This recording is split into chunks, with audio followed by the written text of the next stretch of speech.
Welcome to The Forge Focus, a podcast through The Forge, where we focus on our mission of enhancing manhood through our three pillars of positive imagery, quality fellowship, and service to others. These three pillars were created to help fight toxic masculinity and promote a healthy aspect of manhood. Here we will have personal discussions with men in the community and beyond who exemplify this mission and can share their experiences and perspectives in efforts to make us all just a little better than we were before listening in. I mean, hey, let's face it, we can all learn from each other, right? And now, your host, Ebony McNeil. Prepare to be forged. Hey, what's up, y'all? It's Ebony, coming to you from The Forge. Welcome again to episode 7 of the Forge Focus podcast, where we take all our topics and our mission from The Forge and we put them out here and we talk to men in the community and beyond who can push that mission forward. So today, I'm not going to hold up much time because I'm going to introduce my guest right now. This dude is phenomenal. He's a producer, a director. He's worked on MTV, BET. He's traveled, he speaks, and most importantly, and why he's here today, he's an author of this amazing book right here, The 10 Dad Commandments. All you hip-hop fans remember Biggie Small's classic, The 10 Crack Commandments. Guess what? This brings it all home in a dad's perspective. I love it.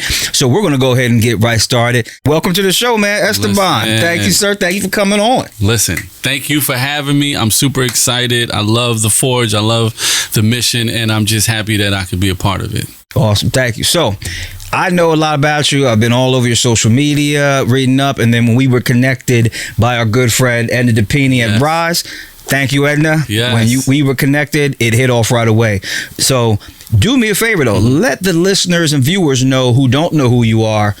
Tell them a little bit about you, your history, why you wrote the book, everything. Yes. Yeah, man. So first and foremost, I am West Philadelphia, born and raised. I'm just a product of hip hop. Like, hip hop has been a part of my life forever. My very first memory of hip hop was riding around in my father's Bronco, listening to NWA. And I remember I took the tape out of his truck, and when I got home, I didn't have anything to play it on, but I had a Teddy Ruxpin, which is the teddy bear that had a tape deck in the back. Oh, snap. You played NWA on a Teddy Ruxpin. Teddy was gangster. Bro, that's a whole different, that's a story I never heard before. Oh, man. Yeah, but that's how impactful hip hop was for me. From that moment on, everything in my life became an instrument for hip hop in some way, shape, or form. One of my first record players was a yellow Sesame Street Big Bird record player, but it only played hip hop. It was nothing else allowed on that machine. So I grew up in West Philly. This was during the time of Fresh Prince, during the time of Cool C, Steady B, during the time of EST. For all of the hip hop heads out there who know, I was immersed in hip hop, and I was born in 81, so I was very, very, very young. And so, fast forward to my high school years, to my college years, I knew that hip hop culture was important, and hip hop music was my love and my passion. So when I started thinking about where I wanted to spend, the rest of my life career wise, it had to be in music. And at the time, I also, grew up in the crack era in Philly. So I stayed in the crib because I was too young to go outside, and it was crazy outside. So I fell in love with music videos. I fell in love with Yo MTV Raps. I fell in love with Rap City The Basement. I fell in love with Urban Expressions, for the people, in Philly who know what that show is. I remember that. Yes, indeed. That was my life. So I was watching this, culture unfold visually. And I said, that's where I gotta be. I gotta be in the music television space. So I interned at MTV in 2004, and I'm still there 20 years later, almost 20 years later. And I was able to bring, Yo MTV Raps back. I brought it back in Asia first in 2019, 2018. Then in Europe, and then in Italy, and then they finally gave me the platform to bring it back here in the States. And we released that last year. Got to put DJ Diamond Cuts, another Philly native, I got to put her on as one of the hosts. And hip hop, again, it's just my life. So when I became a father, it just was natural for me to start to think about how hip hop relates to fatherhood. And what I noticed about a lot of the rappers that I would be producing when I was in television, and I was also on air as a host for 7 years at Fuse, another music television network. Whenever I would talk to rappers and I would try to find like an icebreaker or something, because artists come in real guarded, especially for interviews, they want to be, protective. They don't want to get into a gotcha moment. A lot of them really don't like interviews because, they like to make music, they like to perform it, and it feels like a little invasive for them. So what I would do is I would find common ground off camera to just have a conversation and kind of break the ice and make sure that they were warmed up and knew that I was on their team and I was on their side and I wasn't here to put them in any kind of compromising positions. So when I found out an artist was a father like me, then that became the topic. And so then we would have a conversation, around fatherhood, and they would light up. They would melt about talking about this mission and this passion in their lives, and it just made for better interviews. I asked Wiz Khalifa, how many times you been peed on, man? And he was like, oh man, I never knew I was going to get peed on. I got peed on 3-4 times while changing his son, and that's something that real dads know. When you changing diapers on these young kids, they just shoot off. We don't know when it's going to happen. You're lucky if it's only pee. You know what I'm saying? Talk about it. You're lucky if it's only pee and it don't get on your nice shirt. Exactly. Yes, and talking to artists about that, I forget who it was. I think it was 2 Chainz was talking about how his whole brand and aesthetic is luxury and expensive, but his kids will spill juice on it. He was spill juice on a Versace shirt. He's like, I care way more about my kids and making sure that they're happy than I care about what I'm wearing. So I just felt like there was no real platform to have those types of conversations. So I wanted to contribute in that way, and then I also wanted to write a book on fatherhood because my sons, I needed them to have this information if, God forbid, I'm not around, to usher them into that phase of their lives. So I'm like, I got to write this book because I want my sons to be exceptional fathers and have this info, but it got to be hip hop. And so I was listening to I think Ready to Die. No, I was listening to Life After Death and the 10 Crack Commandments. I was like, that's it. The 10 Dad Commandments, and I broke them down into to commandments, and it was a beautiful vehicle to convey how I felt, but it was also the way Biggie writes is very simple. Yeah. The beauty of Biggie is that everyone could love him because he's not hitting you with the crazy lyrical. He's great metaphorically, but it's just the simplicity that he delivers in, and so that also informed the book as well in the style that I wrote it. Man, listen. We're going to jump into a few things you said. You gave me a lot. So first off, I ain't going to lie. I was cracking up when you said West Philadelphia born and raised, because that's what that phrase is classic for everybody. My sons are 8. My youngest son is 8 years old. Watches Fresh Prince and knows that's how the song starts off. And it's crazy. But you can actually say it and live it.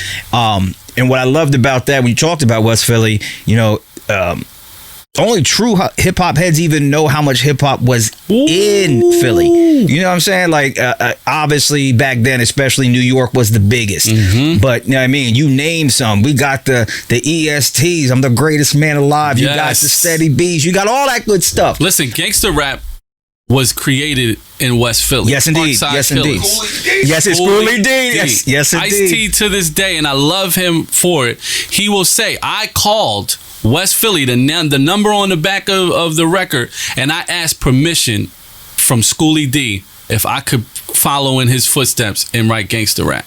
And people don't know that. No. I remember them joints clear as day. Yeah, man. I will say, it was pretty cool to hear that you heard NWA in your dad's car. And what makes me laugh with that is, I wish I could have done that. And my dad, don't get me wrong, I still love the oldies that he gave me and all that stuff still sticks in my head. But what's funny is I couldn't listen to that no matter what. I remember me and my friends got in trouble at his house listening to Big Daddy Kane's first album because it's just swearing. So the fact that you heard that NWA Young and took it and ran with it, that's beautiful, because I know I had to guard what I was listening to. I wasn't that lucky. Sorry, Mom. Got to keep it real.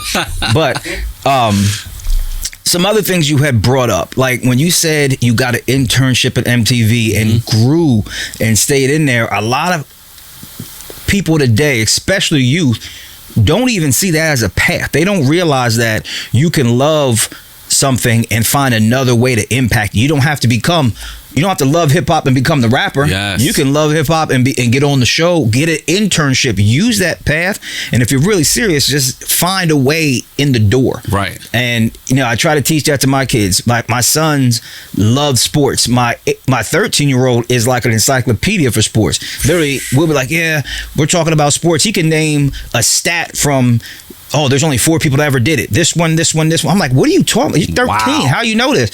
So I always tell him, I'm like, look, I know you love playing sports, but don't forget, you could be an analyst, you could be a sportscaster, you could be a coach. Yeah, an agent. Yeah. Exactly. So I'm like, why don't you look at other ways? So that was impressive that you decided to do that. So now we're going to jump into this book, because this book is fire. Ooh, yeah, this book is fire. I was telling you before we even started, and I probably shouldn't say it's live, but I don't even care. There was points where I was on a break at work and I was supposed to read for 5 minutes. I look up, it's been 25, 30 minutes. That's awesome. So, it was that good. It was that good. I powered through this thing and I loved every second of it. So there's some parts that I want us to dive into. Let's get it. And I hope you're cool with that, because they were very important parts to me that hit me, stuck with me, and a few things I wanted you to break down and dive into. First one, chapter 1 alone of the 10 Commandments. Know your role. Yes. Like, everybody knows what the role is called. It's called a dad. It's called a father. Even though I'm going to use my second right here. One thing I stress, and I love the fact you named this the 10 Dad Commandments. There's a huge difference between a dad and a father. And I tell people this all the time. Father is a verb. You can father a child and have nothing else to do with it. A dad is the one who spends the time, is the one who nurtures, who grows. A dad is a noun to me. A dad is this thing, and you have to have you have to have the criteria to be called a dad. A father is what you do when you're having sex. So I love the fact you call it the 10 Dad Commandments. But talk about it. When you say know your role, right? What did you mean by that? Dive into that one for me, because that one I was like, that's a dope way to start. Yeah, I mean, I feel you cannot fulfill a role that hasn't been defined yet. You know what I mean? Yes. I feel like as a young black man in America, we chase this thing called success. But if we haven't defined success for ourselves, then we out here living what other people's ideas of success are, or what we think look like success. So we go model ourselves after that. So first and foremost, I wanted to be very intentional. And I don't tell you in this chapter how to be a father. I'm telling you how to start to think about what a father is. And I give you, my definition of what I live by. And I also feel like there's a huge misconception out there that a father is like, the disciplinarian, and a dad is the one who is just like the ruler of the house, and you got to tiptoe around dad. And that's not the father that you want to be. You don't want to be a tyrant. You want to be a refuge. You want to be someone who your kids go to when they have issues. You want to be able to deal with things in a way that always promotes your children being first, feeling heard, feeling seen, being safe, being provided for, but being supported, being loved. Those are the things that are often left out when you think of fatherhood. So I define it in my personal life, in my fatherhood journey, as a servant king. Yes, we are the king of the castle, because with that responsibility, with that title, comes all the heavy responsibilities that we have to bear. But at the same time, I'm a servant. I'm only here for my family and for my children, because when I became a father, my life was over. And now it's about taking care of my family. So I eat last. if it ain't a lot of food left, I'm eating last. I'm not dad gets the big piece of chicken and that's not it. I'm making sure everybody ate. You cool? Everybody comfortable? Great. At night, when it's time to lay my head down, if my sons aren't home, I'm on the couch setting alarms every 15 minutes to wake up to make sure, that they get home safe because, they're out living their dreams or doing what they do. Those types of things. I have to be open-minded and I have to listen attentively to my children because maybe they don't know how to communicate certain things well, and I have to pick up on context clues or just a vibe and energy from them. So I'm constantly serving, and if I think of my responsibility as a servant, then I'm not dictating. I'm responding and reacting to what is going on in front of me. Man, listen, I ain't gonna lie. This is gonna be a long interview because you're gonna be hitting me with some convictions and things that I consider myself a good dad, but when I'm listening to you talk, I'm already hearing things that I can get better at. Things I try to do and I know, but sometimes in the heat of the moment, you forget those things. Like, I like the fact, I'm not gonna lie, I'm gonna steal that, the servant king thing. Stolen. Done. I mess around, might get a tattoo of that joint. Like that hit me hard because I'm big on servant leadership. The Forge, one of our main things is service, but yet we also talk about men are kings. And I think, like you said, you're the king of the home. And again, it's not about because of title. It's not because of power. It's because, yes, you are the one who is at the be all end all. You're the one who's going to shoulder the responsibility. That's it. And that's huge.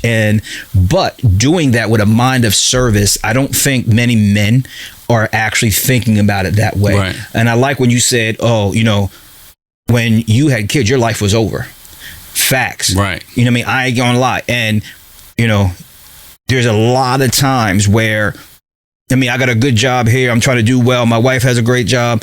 There's times I want to go buy something for me, and I'm like, yep.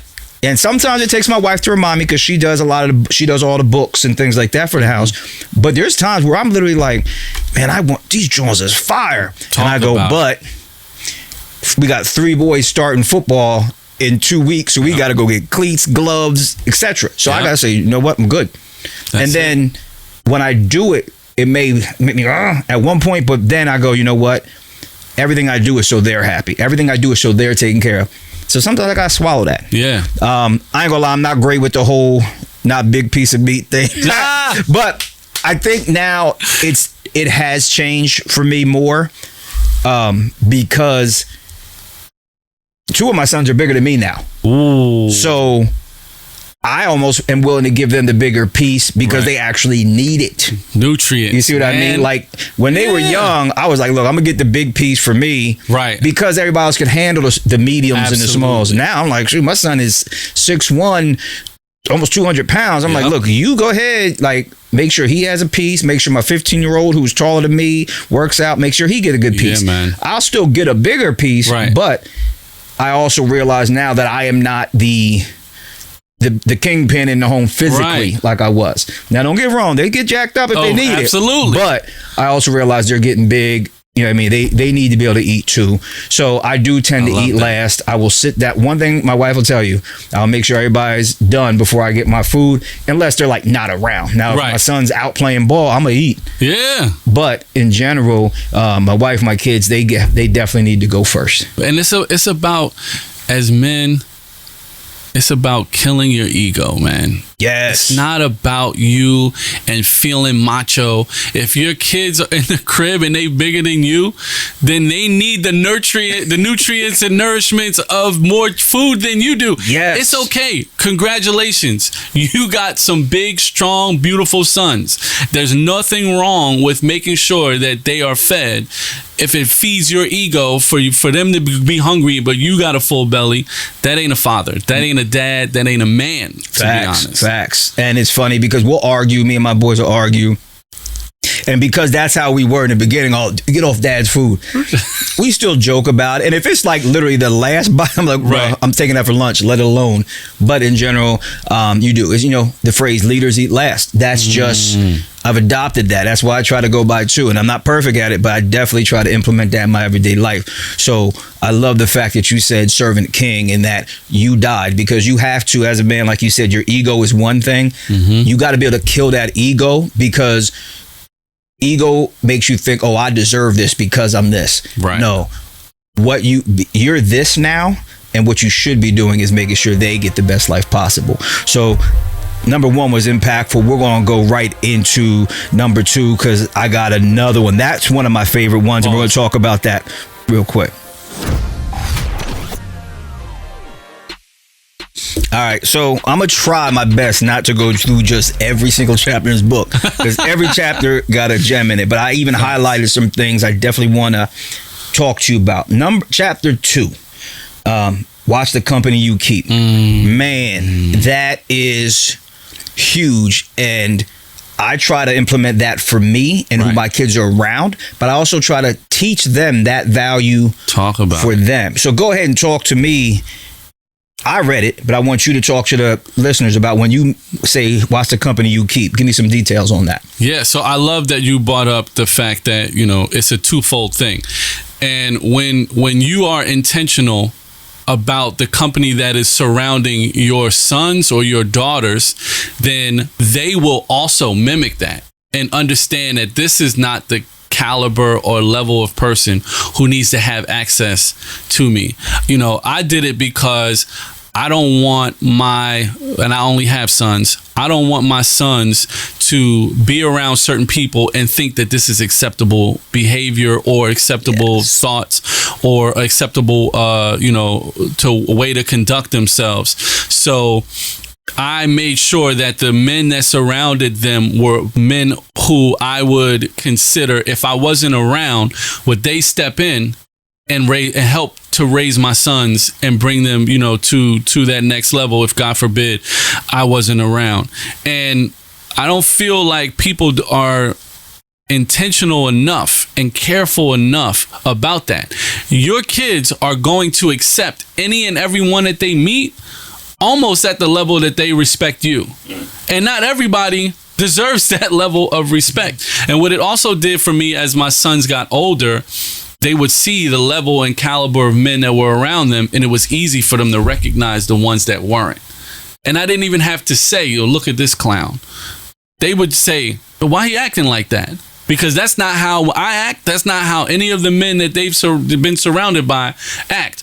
And in that same way, they grow up in our pack. And they grow up, to carry themselves in a certain way.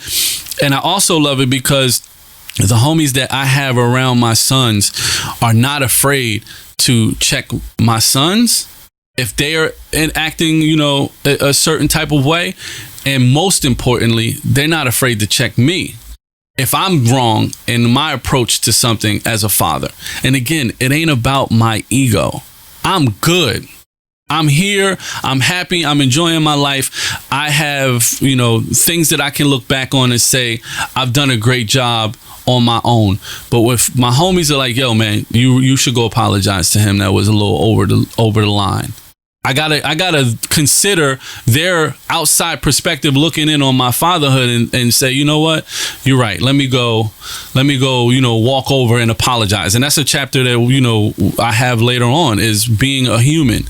We make mistakes. Perfection should not be a level that you're trying to set for your kids to achieve, because no one on the planet is ever going to be able to achieve that. Preach. So let us be transparent when we make mistakes, especially as it pertains to our relationship with them.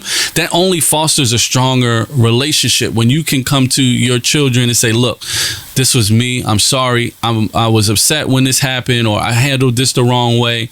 I apologize. You let them know that they're valued. You're not going to just dismiss the way you handle them. And it lets them know that it's okay to make mistakes. And it's even more important that you fess up and own up to those mistakes. My sons, when they got a certain age where they start leaving the crib by themselves and hanging out, I think it was it was my middle son. I noticed that he wasn't hanging out with his normal crew that he grew up hanging out with. And what happened was, by the time that they got to the age where it was, their tween years and they were going out to the mall and hanging out, those dudes was doing clown stuff that he didn't want to be a part of. I didn't have to say it. He didn't come to me and what should I do, Dad? I just noticed one day, I'm like, yo, why you not hanging out with your boys? He's like, I'm not with that. I'm not on what they on, and I'm not trying to be around that energy. It wasn't a conversation that needed to be had. What I'm saying? Love that. And like you said, part of it is everything you said to me went back to one statement you made. It's another statement I'm going to steal, so I'm probably going to post it. But when you said they will take everyone they meet at the level of respect they have for you. Boom. That's huge, because they're going to know. Kids watch everything we do. So they're watching how you're handling yourself. They're watching the men that you're around. So when you bring somebody to them, they already know what it's rocking with. They know, okay, if my dad's hanging with him, he must, right there, that's step one, is my dad's with him, he must be a good dude. And then when they see how that person handles themselves, they're like, all right, this is a guy I gotta listen to. Like my 13-year-old, his godfather, I love it when he gets, obviously we're all busy, he has kids too, but I like when he gets to come to my son's games, because my 13-year-old gets so worked up, he wants to be perfect. So if he has a bad game, he gets real emotional. And me as a dad, I'm like, man, if you don't cut it out. But he'll grab him aside, but come here. He's like, what's up? Why are you crying? And he'll talk to him, and it's different. Right. They need that. Right, and they need that. And I like that he talks to him, because, they tend to think, oh, Dad's being hard on me again. But I love the fact that he does that. So, even when H comes to my house, he's giving them hugs. He's giving them kids. They Uncle Hamilton, they know this. So they know who's coming around, and they know what to expect. They'll hear him on the radio, and Jordan will be like, is that Hamilton? Yes, that's Hamilton. That's fine. And he loves it. So it is important to introduce them. And I do love the fact that, like you said, you're also, through watching you, they're learning who to shave off that's going to bring negative energy to them. And it's very important. It's very important. So that was a great one. I focus on that myself. And I love to hear your examples too, because it shows that it is a universal thing. All right, so we're going to go next one. Again, I could do all 10. Let's get it. But one thing I noticed I liked is, I'm going to just go chapter 3 and put some stars next to that too. Protect. Ooh. Now that one was deep to me. I read that, I think, twice, because on different pages you talked about different points of protection. And the first, you talked about 3 things. Self-confidence. Yes. You talked about protecting their creativity, and then you talked about being a ride or die dad.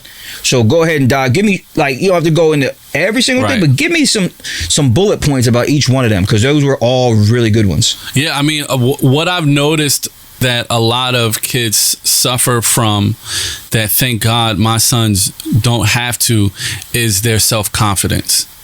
I would pour into them all the time when they were young that they are different. And what that did was it normalized them being outcasts. So they weren't trying to fit in somewhere, because Dad has been telling me all my life I don't fit. So when they come out and they are unapologetically themselves, that is a direct connection to the fact that I'm like, look, we ain't like everybody else. We don't think like them. We don't act like them. We don't behave like them. We don't carry ourselves like them. We are extraordinary. We are different. Doesn't mean that we're better than anyone else. It just means that we're us. And that may not jive with everyone, but I promise you, if you just own up to the fact that you are different, then your life will be better. You'll get along with people, because the people who are around you will want to be around you for you, and you will never have to run around trying to find your tribe. So protecting their confidence in themselves was great. My son came home one day. And I had bought him a pink polo. And it's very Philly to wear pink. Like, that's just something that we did growing up. Facts. You know what I mean? So he came off the school bus one time and he was like, I don't never want to wear this shirt again. I'm like, what's wrong? You know, I love that shirt. He's like, you know, all of the guys at school, they were clowning me. They kept calling me a girl. They saying I look like a Barbie. I was like, yeah. I was like, what did the girls say? They were like, oh, wow, no, you know, they loved it. I never got that many compliments from the girls. I was like, so, you know, which one, whose opinion matters more to you? And he was like, I'm going to put this in the wash. I'm going to wear this next week. I understand. As a young man, you know the girl's opinion matters. Come on, you know, but at the same time, as a young man, sometimes we think, you know, that a guy's opinion of us, you know, and of course we know that is hating. We know that, but, you know, they're too young to really recognize those things. Sometimes opinions, anyone's negative opinion of us could rock us. Yes. But I had to make sure that stayed on course. It's like, dude, okay, let's consider our sources here. We got source A, the fellas, source B, the ladies. Whose opinion matters more to you? Okay, so then what's the outcome of that? So let's rock. And from the creativity standpoint, I am a super creative person. I've been a creative my whole life. Thank God I had parents who kind of created environments for me to exist in my imagination. And everything in this world is spawned from imagination. So my wife and I were having a conversation one day when we were really, really early in our parenting. And I was like, yo, when was that moment where your childlike creativity disappeared? And she was like, it was a moment where adults started to put limitations and realistic measures on my ideas and creativity. I was like, we have to right now make a pact that we will never allow outside influence to taint our son's creativity. And so from that point on, again, we started pouring into them. My oldest son, he started to take a liking toward music. So we're like, okay, cool. You like that? Let's go to the Apple store and learn how to use, the GarageBand. Okay, you like GarageBand? Time to graduate? All right, let's get you FL Studio or Fruity Loops. Oh, you want to be a DJ? We'll get you a intro set of turntables, so that you can start to learn that. We started fostering their creativity and letting them know that we're in support of them. So if any opposition or any opinion from outside is like, that's what you on, that's what you into, they don't care about their opinion, because again, we've already established, consider your source, whose opinion matters most. And if my mom and my dad are rocking with me, then I'm cool. And back to the company you keep. My boys would come over and they were like, yo, do a set for us. Let's play, let Joe play at the barbecue, or my daughter has a birthday party, let Joe spin at the party, So nice. it was that community built that up in them. And my sons are ridiculously creative, man. And I'm so proud of them. And they create unapologetically. I'll even tell you this. My sons are now in a rock band. And they started out rapping, which was like the greatest thing in the world, because I love hip hop. I'm birthing the next generation of hip hop. My son is a producer and a DJ. My son is a MC. My youngest son, he wearing a cape on stage and he's the hype man. And this is like as hip hop as it ever gets. And a few years back, they're like, yo, we don't want to rap no more. And it crushed my heart, bro. I can imagine. Crushed my heart. And then they started making music of their own. They picked up a guitar. Edna, again, gifted my son a guitar, his first guitar. He slept with that guitar. He lived on that guitar. The music they started making is literally called noise. And I'm a real person. I will never lie to my sons and sugarcoat anything. I'm like, yo, this stuff is trash.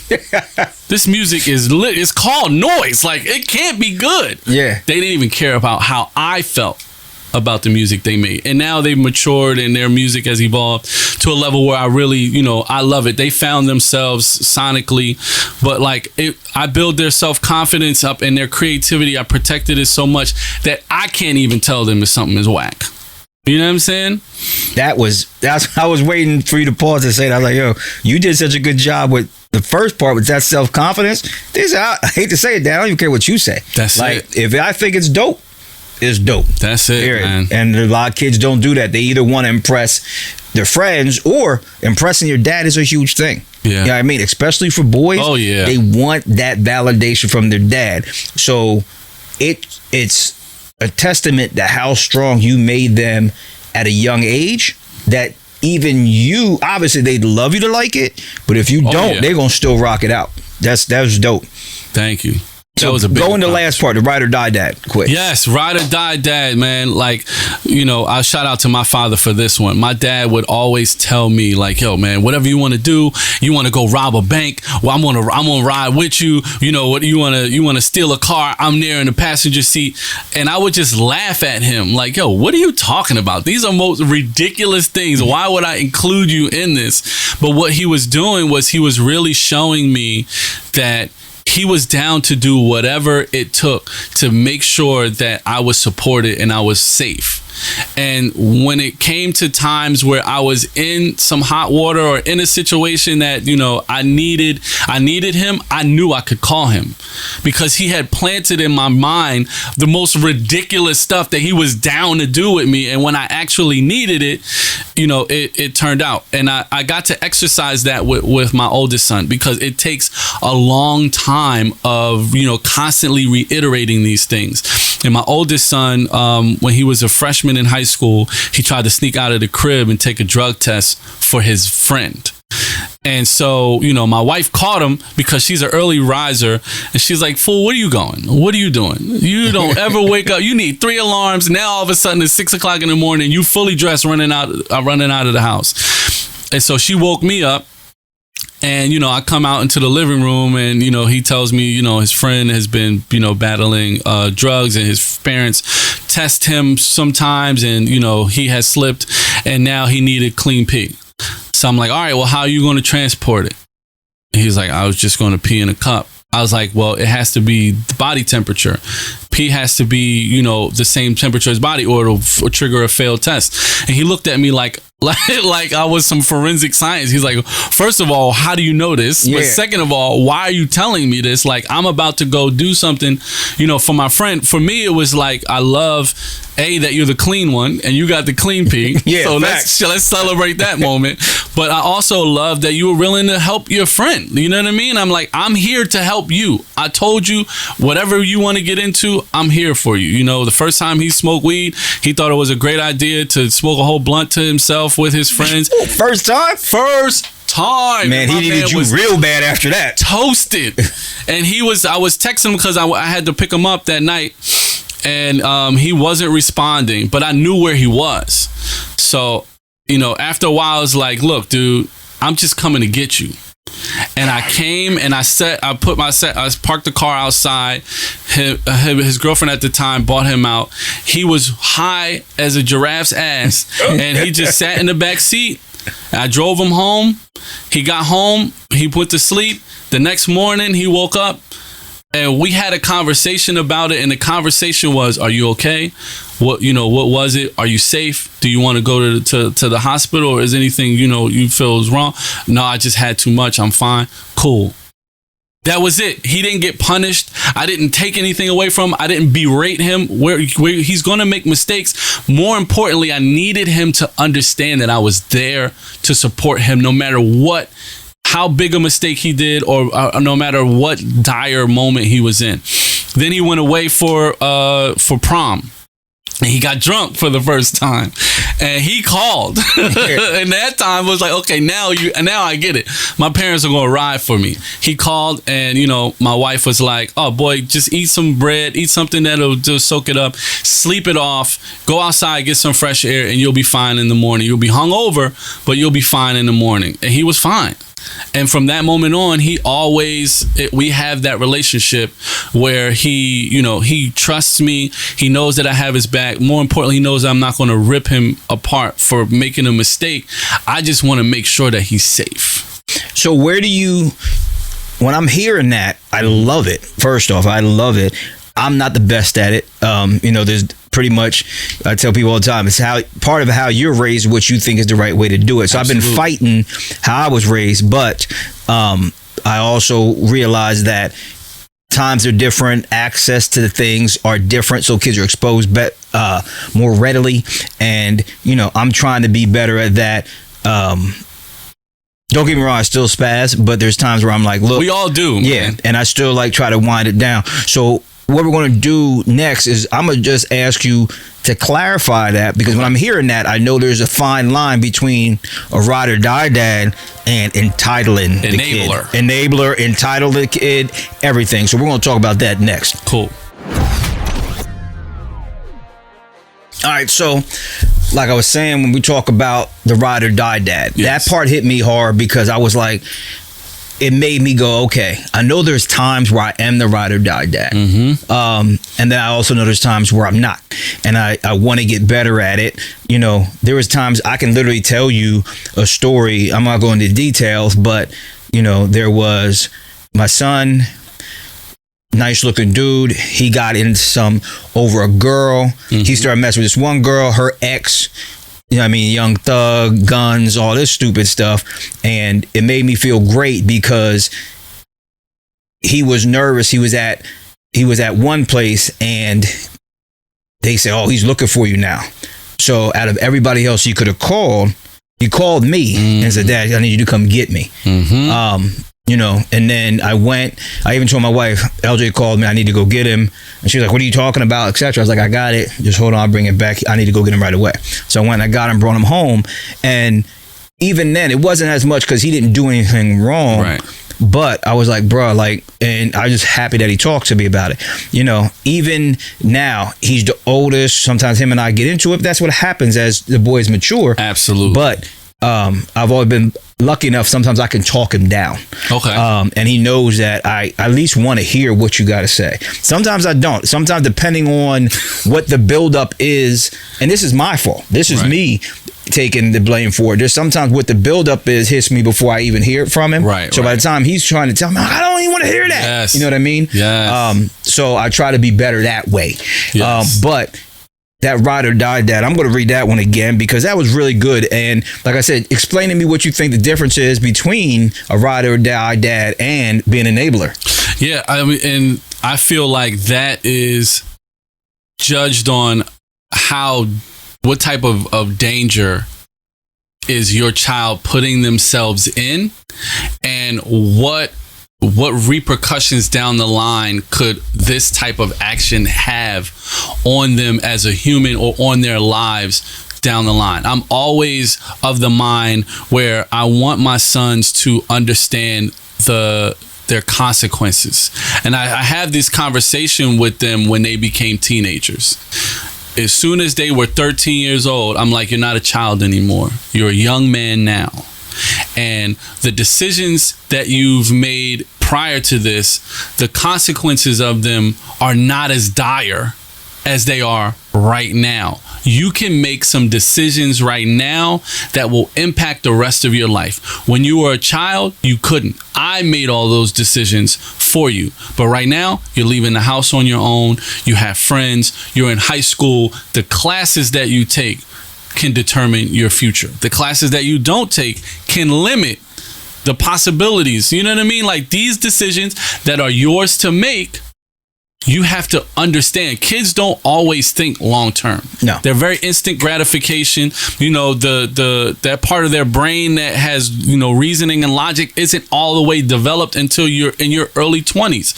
So I can't scientifically expect my son to make great decisions.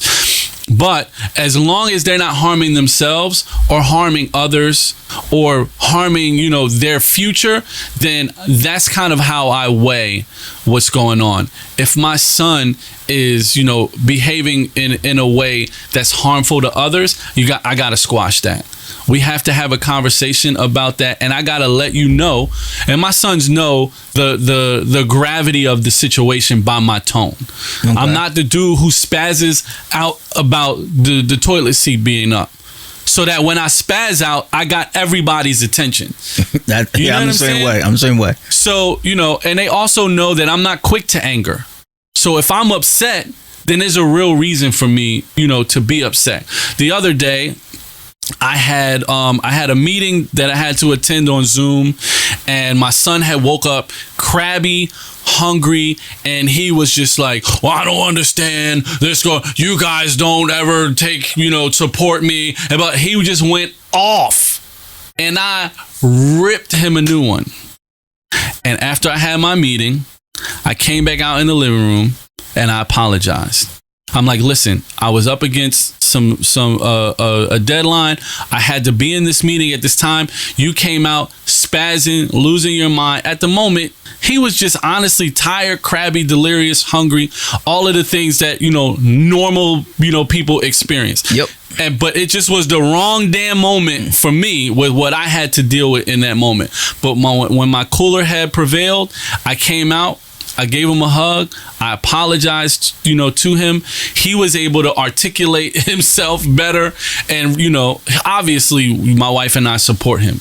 Obviously, we're there for him whenever he needs. So none of those things happen to be true. But whatever he wanted to do in that moment, we weren't trying to do it. And then, of course, y'all ain't never been there for me. It always becomes never or always.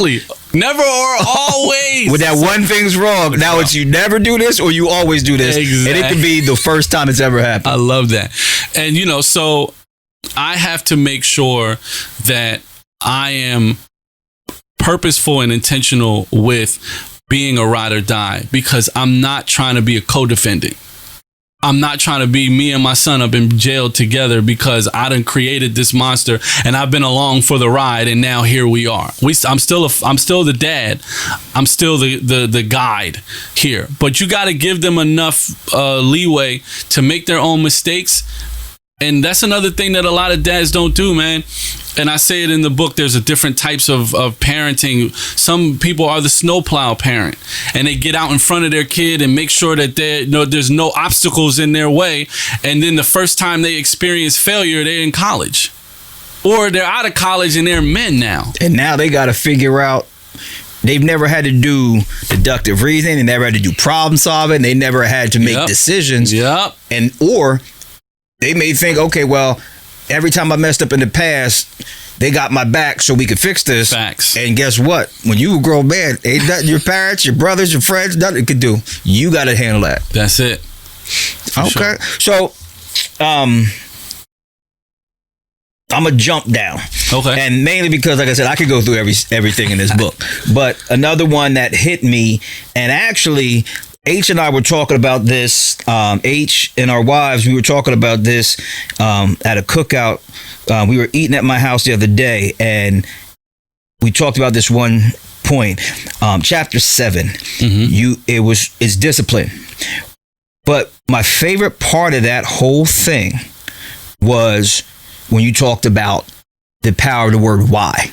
That I learned about and saw the examples of the power of the word why maybe 10 years ago at a different, I was at a different company and I needed to get my team to perform. And I learned that I got them to perform because nobody had ever told them why. So we had a meeting every morning, and I spent 2 weeks every morning breaking down more and deeper of why certain things were like an error and why you got in trouble for it. Right. Once we did that, we went from the worst, which is 3 shifts, 13 buildings, to number 1 so high that they had to redo the chart because we were making so few errors.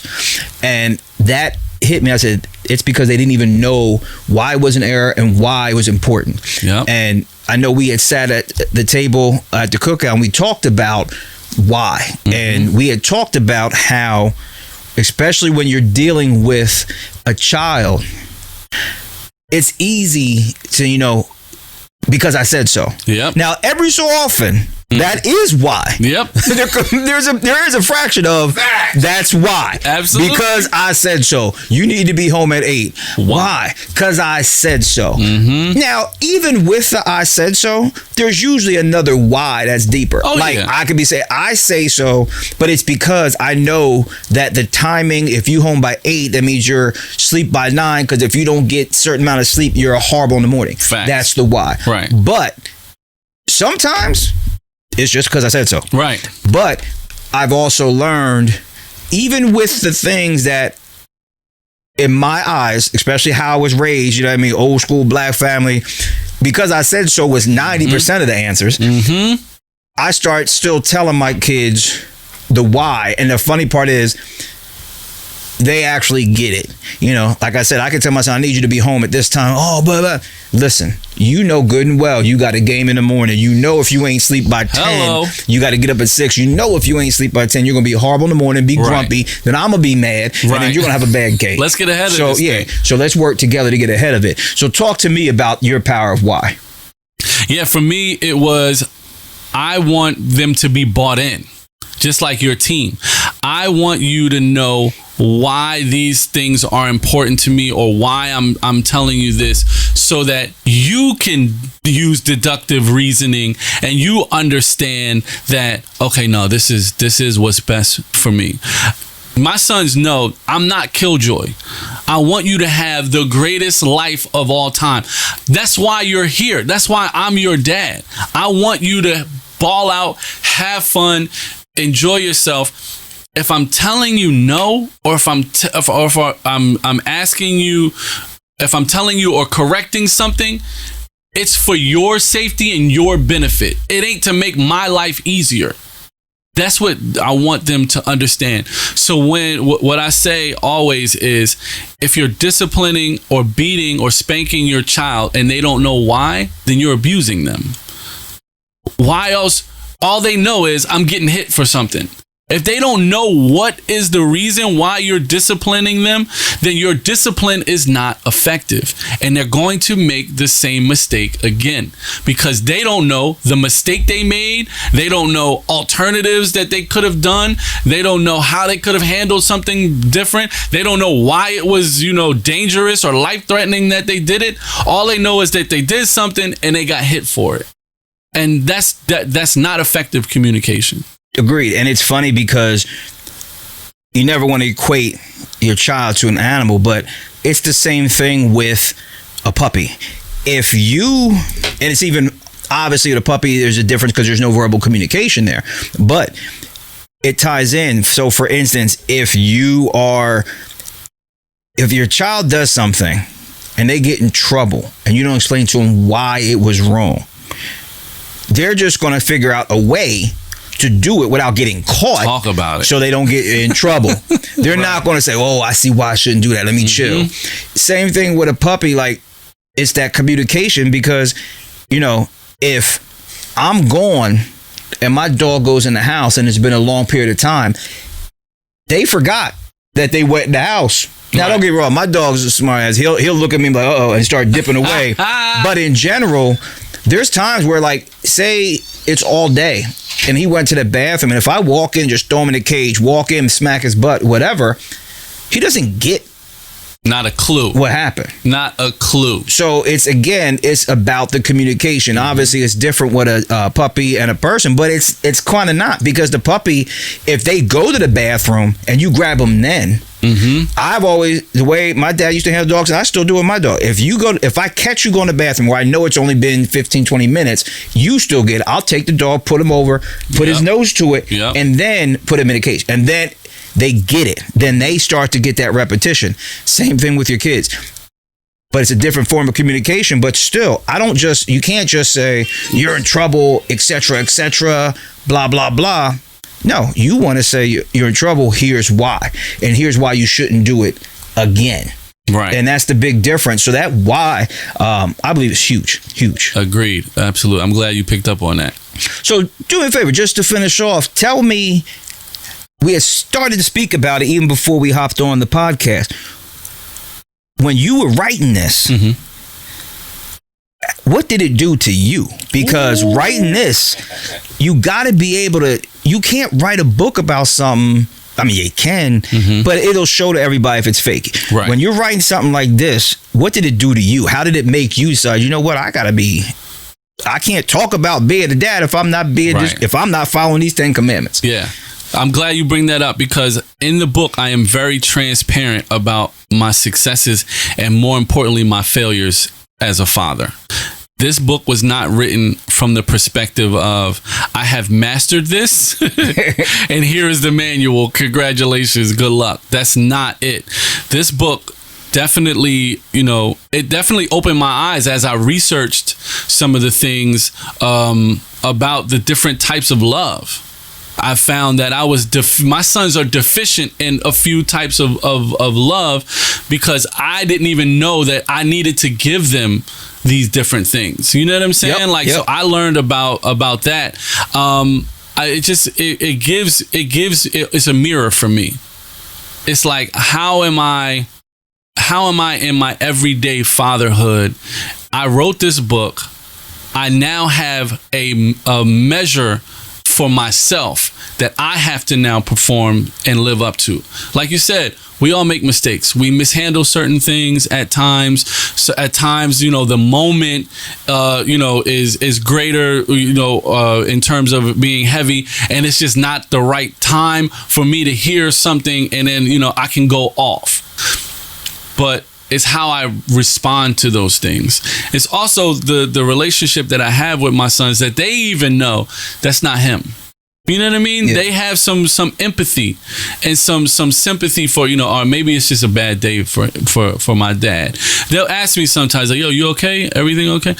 Because now they also understand that if I'm acting out of character, I am acting out of character. But I feel like the book has definitely helped me to be more consistent with the things that I want for my relationships with my sons. At the end of the day, the most important part of fatherhood and being a great dad is having an amazing relationship with your kid. It's not a dictatorship. This is not a do what I say, not as I do. This is not a because I told you so. This is give or take. My sons can check me because I don't have a ego toward them, and I'm like, shut up, you my son, you do what I say. That's not how it works. They've helped me be a better father, just from my son coming up to me and saying, you know what, I don't like that I don't like the way you talk to me when you said this. It hurt my feelings. One of my favorite moments is I wake my son up in the morning. I've done this for years and years and years. Yo, wake your punk ass up. You know what? I did it that way because if you watch, Old Sway in the Morning, the intro to his music video, to his videos is Cedric the Entertainer. He's like, oh, wake your punk ass up. This the morning show, blah, blah, blah, blah. So I did it, and I would wake him up that way every morning. And, maybe a year ago, he was like, yo, I don't like the way you wake me up. Who wants to wake up to hearing themselves being called a punk ass? Facts. And I'm like, wow. Like, I've been telling my son to wake his punk ass up all these years he doesn't have the context. Yeah. That, so I had to sit him down and show him a clip. I'm like, this is where it came from. And he's like, oh, okay, I get it now. He's like, well, in the morning, I just thought that, you were tired of having to wake me up every morning. So you were telling me to wake my punk ass up. You know what I mean? So, the book tells me to be more consistent and to live up to the manual. Well, I want to say thank you for writing this book. Thank you for sending me this book. But most importantly, thank you for coming on here and letting our viewers and listeners understand a little bit about this book and why they need to get it. Again, it is the 10 Dad Commandments. This book is fire. It looks just like Biggie's album, don't it? It's dope. I loved it. And here at The Forge, we're all about being better men. And a big part of that is being the best father you can be. Nobody's perfect, but being the best you can be. So, Esteban, real quick, give them your social media, how they can reach you, where they can find you, and how they can get a hold of this book. Yep. You can find everything at rapdads.com. That's my site, my podcast, my project. The book is there. You can find it on Amazon, Barnes & Noble's everywhere. But if you buy it from me, it's less expensive. Also, my handle is the Esteban Serrano on IG, and that's where I spend most of my time. So between rapdads.com and the Esteban Serrano on IG, it ain't hard to find me. Bruh, I appreciate your time. I appreciate everything you just spit out, the nuggets. And I told you I stole a bunch of stuff. The Servant King is like my favorite joint I've heard in a long time. Love it. So I want to say thank you, bruh, for your time. Appreciate you. And everybody, thank you for tuning in to episode 7. Prepare to be forged. Hey everybody, hope you enjoyed this last episode. If you have, please check back and check our previous episodes. Also, make sure you watch it, make sure you like it, and most importantly, make sure you subscribe to our YouTube channel. Here at The Forge Focus, we just want to make sure that we're sending out positive vibes and great information from men in the community who can affect it and affect society as a whole. So again, please stay tuned. We got some more great things coming up for you. Prepare to be forged. We hope you enjoyed this episode and, more importantly, learned some things that can affect your perspective on yourself and manhood as a whole. If you have found the value that we expect that you did, we encourage you to hit the like and subscribe button and share this video. Spread the word and tell anyone in your life who can benefit. We'll see you on the next episode. Prepare to be forged.